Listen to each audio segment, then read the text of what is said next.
today we're going to be installing a dash cam. Now when I say installing, I mean hardwiring it into your car, so it goes into the power source on your car. This way is a lot more maintenance free, you don't have to trouble it, you don't have to touch it, and it doesn't put extra stress on your 12-volt outlet, because some people use cigarette lighters, which are not the correct things to use, so it doesn't put no stress on it. It also avoids any sort of situation where, you know, you may have kids and your kid comes in and knocks it out, or you might even have a plus size model wifey and, you know, she might get a bit of chicken grease on it, or, you know, and then, you know, oh, you get in an accident, oh, look at the chicken grease, no video, I smashed my car, can't say anything. So, to avoid all them sort of scenarios, hardwiring for me is the best thing to do. Now, with this current trend of insurance claiming, or fraudulent insurance claiming I should say, it's important, I think it's a very good idea to have this, because it just eradicates all sorts of lies and confusion and, you know, just scumbags. It eliminates scumbags from making bigger claims on your insurance policy and really affecting your driving history on a long term, you know. So it's best to have an action cam. Now the one I'm using is called a Mobius action cam.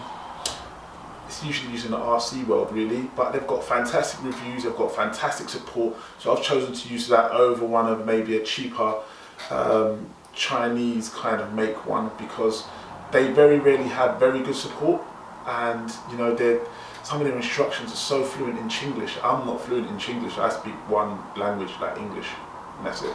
I don't know what Chinglish is, but they don't have no support or nothing like that. So I just find that this is a much better, you know, unit overall. But there are lots on the market at the moment, and you can have a choice.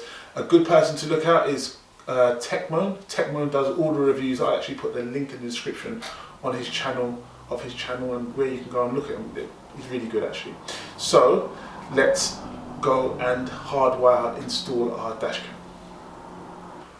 Don't forget to subscribe, comment, rate, share, donate, everything that's in the link in the description. Do that, click on all of them. Okay, so today we're going to be installing the Mobius action cam as our dashboard cam. So you're going to need the Mobius and this kind of portable stand, which you can buy with it. You're also going to need a USB cable, as you can see. This one's about 3 meters long. You're going to need some electrical tape, as you can see there. And you're going to need this current converter I should say, which changes it from 12 volt to 5 volt for which it needs. Now you're going to need to have a car. Obviously I'm using my little black sexy. I'm going to call it the black sexy. And with this removal tool, I'm going to start removing it, removing the side panel here, as you can see I'm doing here. Now I want to hardwire it into the car. I don't want to have no problems when it comes to me just using my car. I just want to just start the car and it start recording. None of this plugging in the ashtray and accidentally plugging it out. I want it to be hardwired into the car. So this is how you do it. This is what we're showing here. So as you see, that corner panel just pops off. It's just a matter of a few grommets and it pops off. Just pull it off. Now what you want to do, you kind of want to mock up where you're going to put your dash cam. So what I did was wire this on the stand, use a bit of sellotape, stick it on the back and just put it in roughly the position that you want to have it in. Yeah, so that's what you want to do. It's only simple. They should be pretty light. The sellotape should hold it. Just hold it there, so it just gives you an idea. You're doing a mock of what you want it to be like. So once you've got it there, just have a look outside. And as you can see, you can actually barely see it. It's actually that white dot there with the red thing. As you see me zoom in, there it is. And that's how, you know, once you're happy with where it is, then you can proceed with doing the rest of the job. Now I'm unwiring this cable. Now this is just a normal USB which I bought from eBay. Now what I did was just tucked it underneath using that removal tool. This is where it comes in handy again, because you need just to pull it down just a little bit, just to gain a bit of access under there to really insert under, just to get a little bit of access under there. You could remove a couple of screws to make it a little bit easier, but this is all pretty easy stuff. As you can see, I'll fast forward it. You just use it to stick it in and run it around where the other wires are, and use the grommets, use everything around it just to help it follow the route of where other wires are going, because they generally have clips and other things to hold it. So we're going to use the fuse box to get supply power and earth. on this one. It's on this car, if it's a Golf Mark 4 or same as a Jetta. I'm just removing a few panels so I can get full access to the fuse box itself. See, it comes off in one there, which is excellent. There's a little bit of space behind the fuse box, which I'm going to be using up in a little bit later. Okay, so what we got now? So we've got what they call an adder fuse. These are about £1 on eBay, £2 on eBay. You get yourself one of these, and obviously this is the current converter again, which changes it from 12 volt to 3 volt. What you find is your battery charger and that stuff uses that level of power. So we're splicing it and connect it into the crimp connector that comes with the actual tool itself. Now you're going to need a crimping tool just to crimp it down. You can see I'm doing there. Just crimp it down and hold it on. Now you've got your wire with an adder fuse on the end of it. So basically that adder fuse is just a line that allows you to plug it into a fuse and then have another fuse into it. So there you go, as I've done there. I taped it up just to give it a little bit more strength so it doesn't tug directly onto it. Now you have to find a fuse that works with the ignition. Here I've used the wiper motor switch. So I've taken the wiper motor, the rear wiper motor, and plugged it back in there. So the wiper motor still has a fuse, and it's also given me a live for my dash cam. So when the ignition turns on, that comes on. I had to check it with a voltmeter to make sure. Now as you can see there, I'm just earthing it there on something metal on the car. I'm plugging it in just to make sure it all works and functions as it's supposed to. That's all this is for. So you turn the ignition on. Here you go. And check for the light, and my one's working.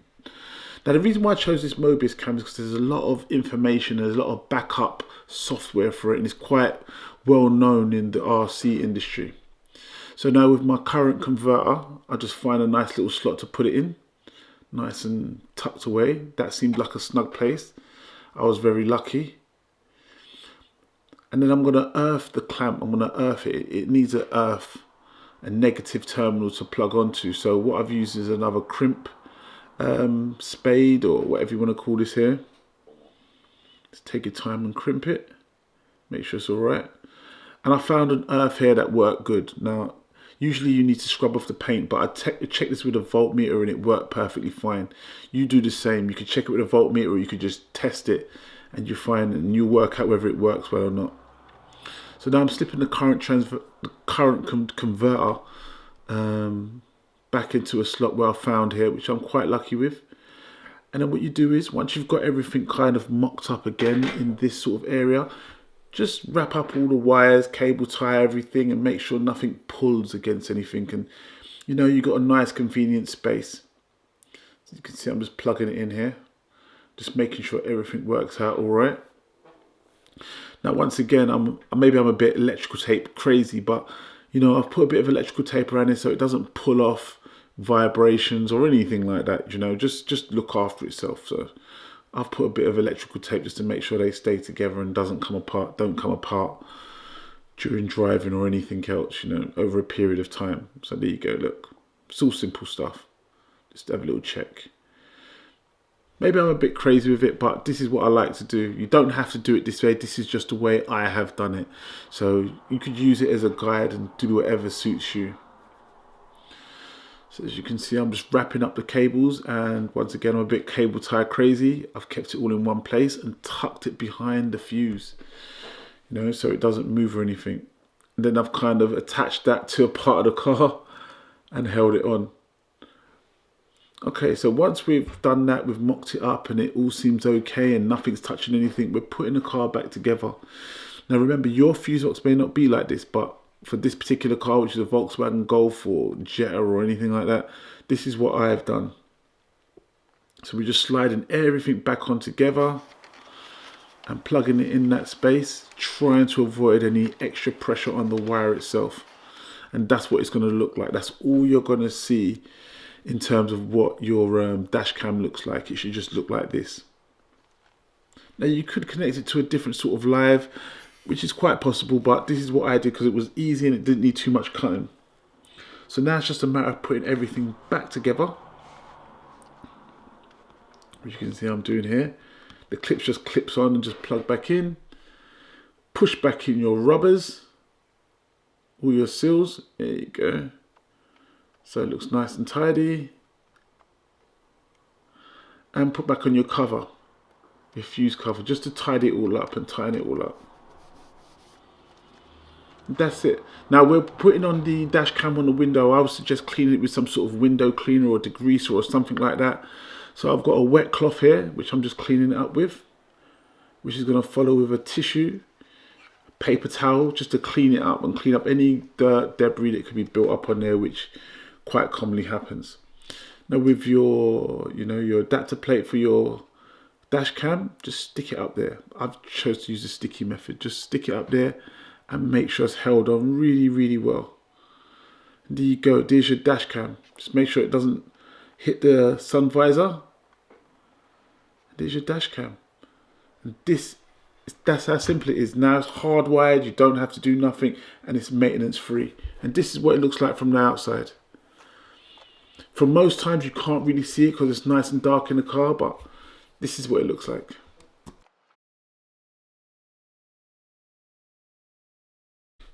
Okay, so this is the footage of the dash cam, the Mobius dash cam that I've actually installed. Like I said, this principle can be used on any sort of dash cam. It's just a principle I'm showing, but this particular one is a Mobius action cam, which is pretty good. They've got a lot of good reviews and stuff like that. You can find out more in the link in the description. Now let me just show you how useful they are. Look at this guy on the right, he wants to crash into me, but I've got the dash cam. Stuff like that just avoids a claim. So they're very useful. So hope you enjoyed the video. Comment, rate, subscribe. Thank you for watching.